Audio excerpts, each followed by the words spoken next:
नमस्कार. मेघाज किचनमध्ये आज मी तुम्हाला तांदळाच्या भाकरीच्या पिठाचा पापड बनवून दाखवणार आहे. त्यासाठी मी इथे टोपामध्ये 2.5 वाट्या पाणी घेतलेले आहे. आता आपण त्यामध्ये 1 चमचा पापड खार, 1 चमचा मीठ आणि 1 चमचा तेल टाकून घेऊया. यातच आपल्याला अर्धा चमचा जिरे टाकून घ्यायचे आहे आणि मोठ्या गॅसवरती हे मिश्रण उकळून घ्यायचे आहे. पाण्याला छान उकळी आल्यावर गॅस कमी करायचा आणि लगेचच यामध्ये तांदळाची भाकरीचे पीठ 2 वाट्या आपण इथे घेतलेले आहे, चाळून घेतलेले आहे पीठ. आपण आता यामध्ये टाकून घेऊया. गॅस मंदच ठेवायचा आणि पटापट लाटण्याच्या मदतीने आपण पीठ हलवून घ्यायचे.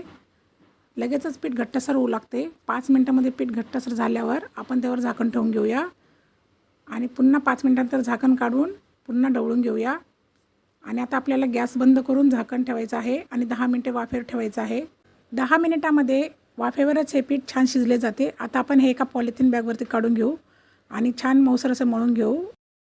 मी मध्यम आकाराचे पापड बनवणार आहे, त्यासाठी मी इथे छोटी लाटी बनवलेली आहे.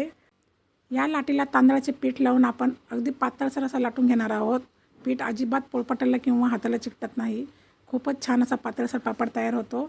याप्रमाणे सर्व पापड मी पंख्याच्या हवेखाली 3 दिवस सुकून घेतलेले आहे आणि आता कडकडीत गरम तेलामध्ये तळून घेतलेले आहे.